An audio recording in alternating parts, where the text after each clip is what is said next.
আসসালামু আলাইকুম সবাইকে। অপবাদের আড়ালে প্রেম গল্পের 3 নাম্বার পার্ট। তো যারা প্রথম পার্ট এখনো দেখেননি তারা দেখে আসতে পারেন। তো চলুন এখন বেশি কথা না বলে গল্প শুরু করা যাক। ধ্রুব কুক খেতে খেতে তীক্ষ্ণ চোখে পরখ করতে লাগলো অদূরে অদিতিকে ঘিরে হতে থাকা দৃশ্যকে। পাশ থেকে হতভম্ব চোখে সুমন রাজ ইমন ধ্রুবকে দেখে যাচ্ছে। ইমন নিজের বিস্ময় চেপে রাখতে না পেরে বলেই ফেললো, তুই ওখানে যাবি না ধ্রুব? ধ্রুব উত্তর দিল না। ও তখনও ভ্রু কুচকে দেখা যাচ্ছে অদিতির চোখে মুখে একটা মেয়ে পানি ছেটাচ্ছে। ওদিকে কিছুটা শেরগুল লেগেছে, অদিতির জ্ঞান আসছে না, ওকে হাসপাতালে নিতে হবে। একটা ছেলে এগিয়ে গেল অদিতিকে পাজা করে তুলবে সেজন্য। এবার আর ধ্রুব নিজেকে দমিয়ে রাখতে পারে না, কুক ভর্তি ক্যানটা ছুঁড়ে ফেললো দূরে। বড় বড় পা ফেলে এগিয়ে গেল অদিতির দিকে, ওর কাছে। ধ্রুব আসছে দেখে ছেলেরা আপনা আপনি সরে গেল। সবাই ইতিমধ্যে ধ্রুব অদিতির গুজবেই সত্যি বলে জানে। ধ্রুবকে আসতে দেখে মেয়েরাও সরে দাঁড়ালো। ধ্রুব গিয়ে অদিতির পাশে হাঁটু গেড়ে বসলো। বুক থেকে চাদর সরে গেছে ওর। ধ্রুব সেটা লক্ষ্য করে আর চোখে পাশে দাঁড়িয়ে থাকা ছেলেটাকে লক্ষ্য করলো। যে মেয়ে সম্পূর্ণ গা ঢেকে রাখে ঢিলেঢালা সেলোয়ার কামিজে, ওড়না পরে শালীনভাবে ওর এমন অবস্থা লুকে দেখছে ভেবে কেন যেন ধ্রুবর রাগ হলো ভীষণ। ও কড়া চোখে আশেপাশের মানুষদের দিকে না চেয়েই বলে উঠলো, 5 মিনিটে সবাই জায়গায় খালি করো, এভরি সিঙ্গেল ওয়ান। সবাই ধ্রুবর শান্ত স্বরের কথা শুনে সুরসুর করে চলে গেল মুহূর্তেই। ধ্রুবর পাশে ততক্ষণে এসে দাঁড়ালো ওর বন্ধুরা। ধ্রুব অদিতির চাদরের এক কোণা আঙুলের ফাঁকে চেপে ধরলো। ওর হাত কাঁপছে, শিভারিং হচ্ছে প্রচন্ড। ধ্রুব অশৃঙ্খল হলেও আজ অব্দি মেয়ে স্পর্শ করেনি। ওর হাত বোধহয় এজন্যই কাঁপছে নাকি অন্য কারণে। ধ্রুব ওর কাপা হাতটা দেখলো, ঠুক গিলল, তারপর কাপা কাপা হাতে অদিতির বুকের চাদর মেলে দিল। তারপর তাকালো অদিতির ফ্যাকাশে মুখটার দিকে। ইমন পাশ থেকে বলল, ওকে হাসপাতালে নিতে হবে ধ্রুব, দেখেই মনে হচ্ছে অনেকদিন থেকে সিক। ধ্রুব তাকালো অদিতির দিকে, কি করবে ভেবে পাচ্ছে না। কোলে নিবে? কেন নিবে? ধ্রুব ইয়ামিনের হাত কেন ওকে ছুবে? কেন ছুবে? কোন অধিকারে? ধ্রুব ইয়ামিন কে কাউকে অধিকার নিয়ে ছোঁয়ার? ও তো নোংরা একটা কিডস রেপ, এই পৃথিবীর বুঝাও। ও কেন ওই নিষ্পাপ মেয়েটাকে স্পর্শ করবে? ওর নোংরা হাতের স্পর্শ কেন মলিন করবে কোনো মেয়েকে? ধ্রুব ভাবছে। মনের এই হীনমন্যতায় কিছুক্ষণ পড়লো ধ্রুব। ওর চোখ পড়লো অদিতির শ্বাস প্রশ্বাস কমে আসছে। ধ্রুব হঠাৎ নিজের মনের বিবাদের সঙ্গে অন্যায় করলো। মনকে চমকে দিয়ে পাজা খুলে তুলে নিল অদিতিকে। পাশে দাঁড়িয়ে থাকা 3 পিস ইডিয়ট ধ্রুবকে দেখছে হতভম্ব চোখে। ধ্রুব অদিতিকে পাজা খুলে তুলে নিয়ে শুধু এটুকুই বলল, ইমন উবার ডাক। ইমন সঙ্গে সঙ্গে পকেট থেকে ফোন বের করলো। ধ্রুব এগিয়ে যাচ্ছে, দুহাতে পাজা খুলে রেখেছে অদিতি হায়াতকে। ভার্সিটির রাস্তা ধরে এগোচ্ছে। সব ছাত্রছাত্রী বড় বড় চোখ করে ধ্রুবকে দেখছে। ধ্রুব ইয়ামিনের কোলে ওর গার্লফ্রেন্ড। ধ্রুব নির্বিকার এসবে। রাফ অ্যান্ড টাফ ধ্রুবকে এমন প্রেমিক রূপে দেখে কেউ কেউ ভিডিও করতে ফোন বের করতেই ধ্রুব এবার ভ্রু কুচকালো। পরপর ভয়াবহ এক গর্জন ছেড়ে বলল, আজ একটা শালার ফোন হাতে উঠলে এখানে গেড়ে রাখবো ওই শালাদের, মেয়ে ছেলে দেখবে না এই ধ্রুব। ধ্রুবর চিৎকারে কেঁপে উঠলো সম্পূর্ণ জায়গাটা। সঙ্গে সঙ্গে সবাই ফোন রেখে চুপচাপ দাঁড়িয়ে রইলো। ধ্রুব অদিতিকে কোলে নিয়ে এগোচ্ছে বড়সড় পায়ে। উবার ততক্ষণে এসে গেছে। ধ্রুব অদিতিকে পেছনের ছিটে শুয়ে দিয়ে ইমন বলল, তুই আয় ওর সঙ্গে, বাইকের চাবি দে, আমরা বাইকে আসছি। আবারও কি করবে ধ্রুব? যাবে ওকে নিয়ে? কেন যাবে? কোন অধিকারে? ধ্রুব এত ভালো মানুষই কেন করছে? ও তো খারাপ প্রাণী। ধ্রুব তাকালো, দেখলো গাড়িতে আধশো অজ্ঞান অদিতিকে। তারপর নিজের মনকে কিছুই ভাবার সুযোগ দিল না। নিজের হীনমন্যতা মনের সঙ্গে বেইমানি করে পকেট থেকে বাইকের চাবি বের করে ইমনের হাতে দিল। ইমন বাইকের চাবি হাতে নিয়ে চোখ টিপে বলল, অল দ্য বেস্ট। ধ্রুব উত্তরে নীরব থাকলো। ওর চোখ তখন অদিতির চোখে মুখে ঘুরছে। 3 ইডিয়েট চলে গেল ধ্রুব আর অদিতিকে একা রেখে।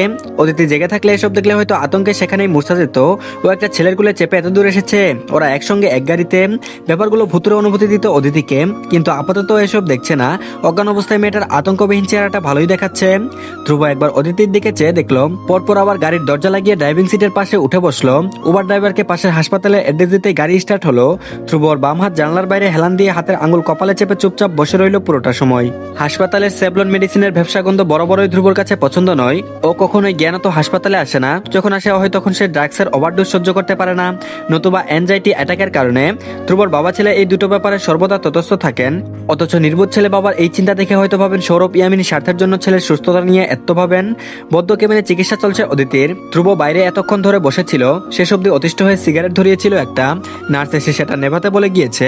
আপাতত ও চুপচাপ চেয়ারে বসে আছে। ধ্রুবর ফোনটা অনেকক্ষণ ধরে পকেটে বাজছে। ধ্রুব সিগারেট পায়ের জুতো দিয়ে পিষে পকেট থেকে ফোন বের করলো। স্ক্রিনে লেখা উঠছে বায়োলজিক্যাল ফাদার। ধ্রুব নাম দেখে কেটে দিল। ফোনটা বন্ধ করে আবারও পকেটে ঢুকিয়ে দিল। সৌরভ ইয়ামিন এবার ইমনের ফোনে কল দিলেন। ইমন সৌরভের কল দেখে আলগোসে ফোন পাশে রেখে একটু দূরে গিয়ে কল রিসিভ করলো। ওপাশে সৌরভ জিজ্ঞেস করলেন, ও কোথায়? ইমন এক নজরে ধ্রুবকে দেখলো, তারপর ফিসফিস করে উত্তর দিল, আঙ্কেল ধ্রুব আমাদের সাথে আছে, চিন্তা করবেন না, আমি ওকে বাসায় পৌঁছে দেব। সৌরভ বলল, ও হাসপাতালে কেন গেছে ইমন? ওর কি আবার অ্যাংজাইটি অ্যাটাক হয়েছে? ও ঠিক আছে নাকি আবার মারামারি করেছে? সৌরভ অস্থির রীতিমতো। ইমন বুঝে ধ্রুব যখন কোথায় যায় ধ্রুবর এক একটা আচরণ সৌরভের নখদর্পণে থাকে, এটা নতুন কিছু না। ইমন এতগুলো প্রশ্নের উত্তর একসঙ্গে কিভাবে দেবে? ও শুধু বলল, আঙ্কেল ধ্রুব একদম ফিট আছে, আমরা একটা কাজে এসেছি এখানে। সৌরভ ইয়ামিন ছেলে সুস্থ আছে শুনে স্বস্তির শ্বাস ফেললেন, চিন্তামুক্ত ভাবে বললেন, ঠিক আছে, ছেলেটাকে কিছু খাইয়ে দিও, দুপুরে তো কিছু খেলো না। ইমন নম্রভাবে বলল, জি আঙ্কেল। সৌরভ ইয়ামিনের ছেলের প্রতি ভয়াবহ দুর্বলতা আছে, এটা ধ্রুবর বন্ধুরা জানে। ওরা এটাকে বাবার স্নেহ হিসেবে ধরলেও ধ্রুব ভাবে এটাই স্বার্থ। নির্বোধ ধ্রুব জীবনে বাপকে মূল্যায়ন করলো না। ইমন ফোন কেটে এগিয়ে আবার ধ্রুবর পাশে চেয়ারে বসলো। ধ্রুব ইমন বসতে এবারের যাত্রায় মৃদু হেসে মাথা নিচু করে বলল, উনি কল করেছে রাইট? ইমন একথা শুনে আবার ভীষণ তেতে উঠলো। এই উনি আবার কি? বাবা বলতে মুখে বাধা কেন তোর? ধ্রুব হাসলো, উত্তর দিল না। ধ্রুবর এমন খাপছাড়া আচরণে ইমনের রাগ উঠিয়ে দিল। ও কিছু বলতে যাবে তার আগে ডক্টর কেবিন থেকে বেরিয়ে এলেন। ধ্রুবর সঙ্গে সঙ্গে উঠে দাঁড়ালো, এগিয়ে গেল মহিলা ডক্টরের দিকে।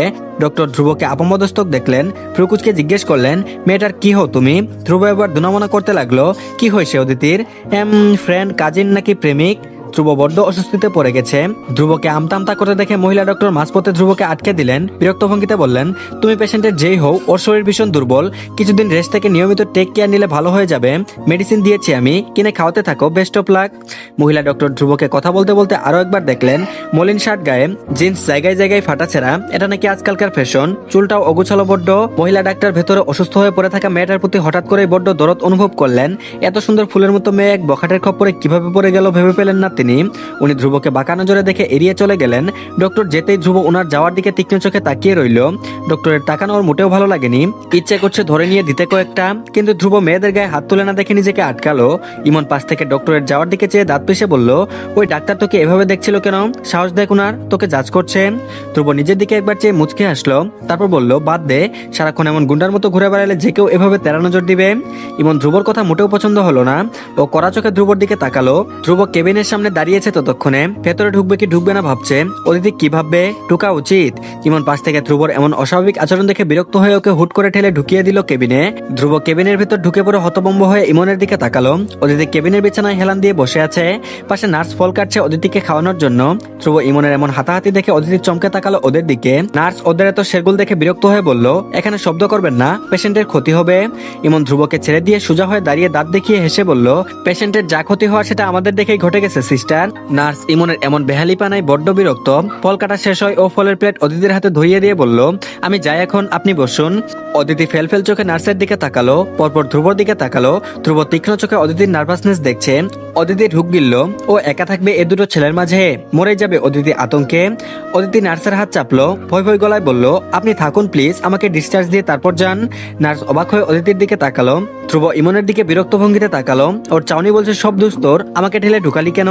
ইমন নিষ্প্রভ এক চাউনি দিল ধ্রুবকে, পরপর অদিতির উদ্দেশ্যে বলল, অদিতি নার্সের আরো কাজ আছে, উনি যাক, তোমাকে 2 মিনিট পরে ওরা ছেড়ে দিচ্ছে, ভয় পেও না, আমরা ভীষণ গুড বয়। অদিতি ইমনের কথায় ভীষণ লজ্জায় পড়ে গেল। যে মানুষগুলো ওর জন্য এত কিছু করলো, এখন অদিতি ওদের চরিত্র নিয়ে অপমান করে ফেললো। অদিতি নার্সের হাত ছেড়ে দিয়ে মাথা নিচু করে বসে রইল চুপচাপ, অথচ ওর হাত কাঁপছে, সঙ্গে কাঁপছে হাতে থাকা ফলের প্লেট। নার্স ধ্রুবর দিকে বিরক্তিকর দৃষ্টি নিক্ষেপ করে বেরিয়ে গেল কেবিন থেকে। ধ্রুব অদিতির থেকে কয়েক ইঞ্চি দূরে একটা সোফায় বসলো, পাশে ইমনও বসলো। অদিতি কিছুটা দুনামুনা করে এ পর্যায়ে অস্বস্তিতে রক্তে মুখ নিয়ে বলে ফেললো, আমি ভীষণ দুঃখিত, আমি আপনাদেরকে থ্যাংক ইউ বলার পরিবর্তে এমন অদ্ভুত ব্যবহার দিয়ে ফেললাম, আমি ভীষণ লজ্জিত এটাতে। ইমন মাসি তাড়ানোর ভঙ্গিতে বলে ফেললো, সমস্যা নেই, তোমার এমন আচরণে আমরা ভীষণ অভ্যস্ত অদিতি। অদিতি এবারেও সবসময় লজ্জায় পড়ে গেল। ও কি সবসময় সবার সঙ্গে এমন অদ্ভুত ব্যবহার করে? অদিতি তো ইন্টেনশনালি এমন কখনোই করে না, ও চাই সবার সঙ্গে ভালো ব্যবহার করতে। কিন্তু ছেলে দেখলে অদিতির বুক কাঁপে। অদিতি মাথা নিচু করে বসে রইল। ধ্রুব অনেকক্ষণ ধরে অদিতিকে দেখছে। ও নিজের কথা দমিয়ে রাখতে না পেরে একসময় হঠাৎ করে বলে উঠলো, ফলগুলো খাচ্ছ না কেন, এত বকবক করো সারাক্ষণ? অদিতি এহেন কথায় চমকে মাথা তুলে তাকালো ধ্রুবর দিকে। এমন ধরনের কথা হুট করে বলে ধ্রুব নিজেও অবাক হয়ে গেল। ও প্রস্তুত ভাবে তাকালো তখন অদিতির দিকে। দুজনের চোখে চোখ পড়লো। ধ্রুব গলা খাকারি দিয়ে চোখ সরিয়ে অন্যদিকে এলোমেলো দৃষ্টি ফেললো। অদিতিও তাৎক্ষণিক চোখ সরিয়ে ফেললো। কম্পিত হাতে আলগোসে ফল খেতে লাগলো। ইমন ওদের এমন অপ্রস্তুত ব্যবহার দেখে সব স্বাভাবিক করতে বলল, অদিতি তুমি কদিন ভার্সিটিতে এসো না, ডাক্তার তোমাকে রেস্ট নিতে বলেছেন, এগুলো মেনে চলো কদিন। অদিতি মাথা নেড়ে হ্যাঁ বলল। ওর মনে চলছে অ্যাটেন্ডেন্স কমে যাবে সে কথা, হয়তো অদিতির মন পড়তে পারে ধ্রুব। হঠাৎ ধ্রুব গম্ভীর গলায় বলে উঠল, পারলে প্রক্সি দিয়ে দেওয়া হবে, কাউকে বলে রাখা হবে। অদিতি অবাক হয়ে মাথা তুলে তাকালো ধ্রুবর দিকে। ধ্রুব তাকিয়েছিল অদিতির দিকে। অদিতি তাকাতে অপ্রস্তুত হয়ে নিজের চোখ সরিয়ে ফেললো। ও এই মেয়েটার জন্য ধ্রুব কেন এত কিছু করছে ধ্রুব নিজেও জানে না, সেজন্য ও এমন আচরণে নিজেই ওর নিজের উপর মহাবিরক্ত। অদিতির বুকটা আবারও কাঁপছে, ধার কান অস্থির হচ্ছে ভীষণ। ধ্রুবর দিকে চেয়ে থাকলেই মনে হচ্ছে অদ্ভুত নেশা লাগছে, অদ্ভুত একটা ফিলিংস। অদিতি এই অনুভূতি চিনে না।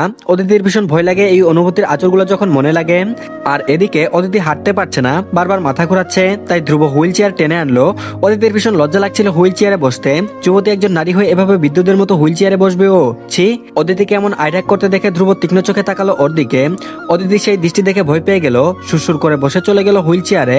ধ্রুব টেনে নিয়ে গেল লিফট অব দি চেয়ার। অদিতির মনে মনে বোধ হচ্ছে আশেপাশে সবাই অদিতিকে দেখছে আর কানে কানে ফিসফিসাচ্ছে, বা কেউ ভিডিও করছে অদিতির বাবাকে দেখিয়ে দিবে সবকিছু। কি করে গ্রামের ছাপোষা অদিতি একটা ছেলের থেকে সাহায্য নিচ্ছে, ছেলেপেলেদের আশেপাশে চলে এসেছে। অদিতি আতঙ্কে আবারও নীল হয়ে গেল। ধ্রুব হয়তো সেটা বুঝলো।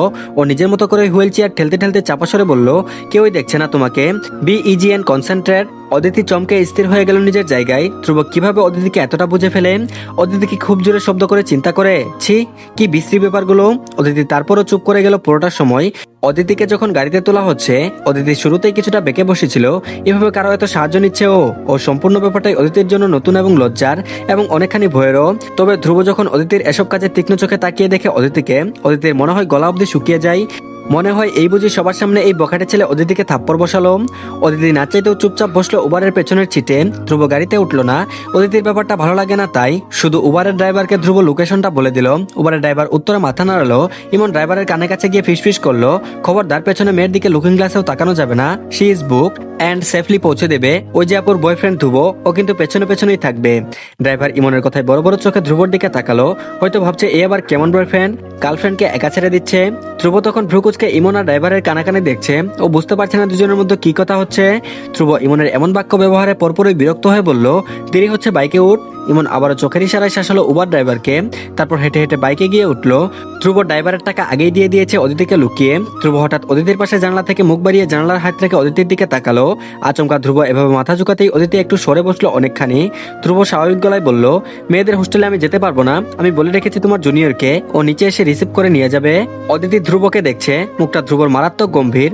ও ভয়ে ভয়ে মাথাটা নাড়ালো। ও মূলত বুঝতে পারছে না অদিতির প্রতি ধ্রুবর কেন হঠাৎ এত উৎকণ্ঠা, এর পেছনে কারণ কি। ও ভাবছে সেটাই কি, না না, টাকা ছেলেদের কাছে হয়তো একটা কেয়ার উৎকণ্ঠা দেখানো স্বাভাবিক কোনো ব্যাপার। এগুলো ওসব নয় যেসব ওদের গ্রামে ভাবা হয়, অদিতির গ্রামের, তাই ওর কাছে এসব বেশি বেশি লাগছে। তাই নিজেই ও নিজের মনকে প্রবোধ দিল। ধ্রুব চলে যাচ্ছে। অদিতি পাশের গ্লাস দিয়ে দেখে ধ্রুবর হাঁটার নিজস্ব ভঙ্গি, হাঁটার সময় আঙুলের ফাঁকে ঝুলিয়ে রাখা বাইকের চাবি দুলছে। তো ধন্যবাদ সবাইকে, এই পার্টটি এই পর্যন্তই। কেমন লাগছে গল্পটি জানাবেন, আর সবাই ভিডিওতে একটা লাইক দিবেন। আর পরবর্তী পার্ট অবশ্যই খুব তাড়াতাড়ি আসবে যদি ভালো রেসপন্স পাই। সবাই প্লিজ ভিডিওতে একটা করে লাইক দিয়ে দিবেন, আর সবাই চ্যানেলটিকে সাবস্ক্রাইব করে দিয়েন। আল্লাহ হাফেজ।